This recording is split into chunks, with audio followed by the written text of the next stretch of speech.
आज हम आपको होयसला राजवंश के बारे में ऐसी बातें बताएंगे जो हमें किसी भी ऐतिहासिक किताबों में पढ़ने को नहीं मिलती और ना ही हमें स्कूल की किताबों में सिखाई जाती है।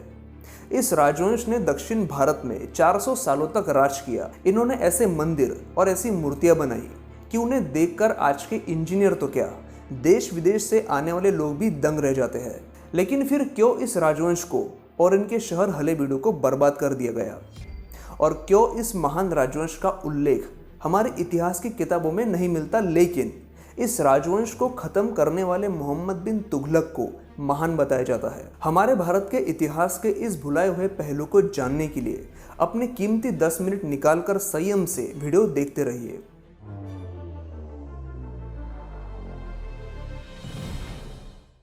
होयसला राजवंश ने 10वीं से 14वीं शताब्दी तक राज किया। शुरुआती दौर में यह राजवंश जैन धर्म का पालन करता था, लेकिन बाद में राजा विष्णुवर्धन ने 12वीं सदी की शुरुआत में वैष्णव धर्म अपना लिया। पहले उनका नाम बिट्टी देव था, लेकिन वैष्णव धर्म अपनाने के बाद उन्होंने अपना नाम विष्णुवर्धन रख लिया और आज राजा विष्णुवर्धन होयसला राजवंश के सबसे प्रतापी राजा के रूप में जाने जाते हैं। हलेबीडु होयसला साम्राज्य की राजधानी थी, ये बात तो सबको पता है, लेकिन हलेबीडु तो उनकी राजधानी बाद में बनी और होयसलाओं की सबसे पहली राजधानी थी अंगड़ी, जो हलेबीडु से लगभग 50 किलोमीटर दूर है। अंगड़ी के बाद उनकी राजधानी बना बेलूर और फिर राजा विष्णुवर्धन ने चोला साम्राज्य से युद्ध किया और उनको हराकर होयसला साम्राज्य को नई पहचान दिलाई और अपनी राजधानी हलेबीडु को बनाई। अंगड़ी गांव को लोगों ने और सरकार ने भुला दिया था, लेकिन हाल ही में 2010 में आर्कियोलॉजिकल सर्वे ऑफ इंडिया ने यहाँ मौजूद मंदिरों और अवशेषों का पुनर्निर्माण करवाया।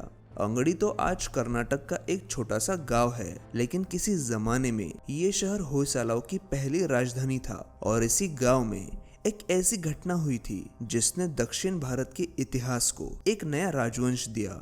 कहा जाता है कि साल नाम का एक आदमी अपने गुरु के साथ जंगल से जा रहा था, तब अचानक उनके सामने एक शेर आ गया। साला के गुरु ने एक लोहे की डंडी साला के हाथ में दी और कन्नड़ में उसे कहा, होयसला, इसका मतलब होता है वार करो। गुरु के आदेश पर साला ने उस शेर को मार डाला और इसी घटना के बाद साला के बहादुरी का ये किस्सा जैसे ही गांव में मशहूर हुआ, साला को राजा बना दिया गया और इस राजवंश की शुरुआत हुई। होयसला साम्राज्य का चिन्ह इसी घटना से प्रेरित होकर बनाया गया था, जो आज उनके साम्राज्य में बने हर मंदिर, हर इमारत में नजर आता है।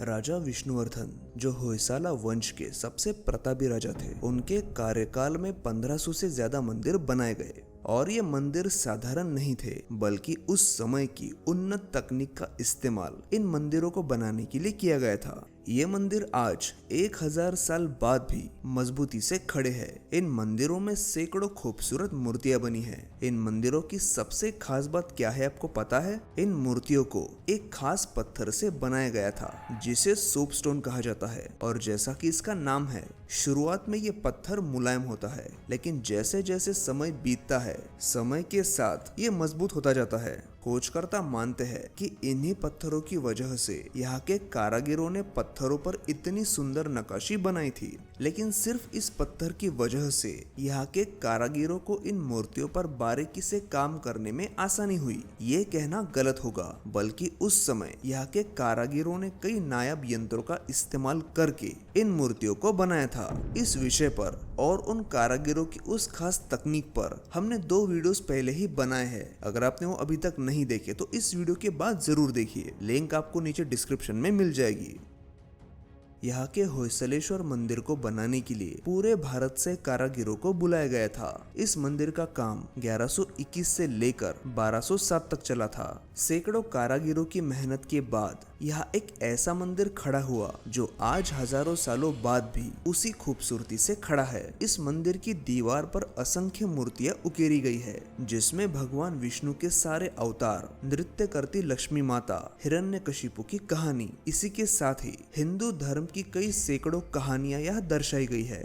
यहाँ बनी मूर्तियों की बारीकियों का मुकाबला शायद ही दुनिया का कोई मंदिर कर सकता है। यहाँ की मूर्तियों में कई ऐसे राज भी दफन है जिन्हें आज तक कोई भी सुलझा नहीं पाया। अब आप ही बताइए कि आज की उन्नत तकनीक का इस्तेमाल करके ऐसी मूर्ति इतनी बारीकी से बनाना कैसे मुमकिन है, और वो भी पत्थर में, जहाँ छोटी सी भूल का मतलब होता है पूरी मूर्ति का बेकार हो जाना। और हम जिस मूर्ति को देख रहे हैं वो आज से 1000 साल पहले बनी है। यहाँ मौजूद पिल्लर और नंदी के मूर्ति की पॉलिश भी ऐसे की गई है कि मानो इसे करने के लिए किसी मशीन का इस्तेमाल किया गया हो।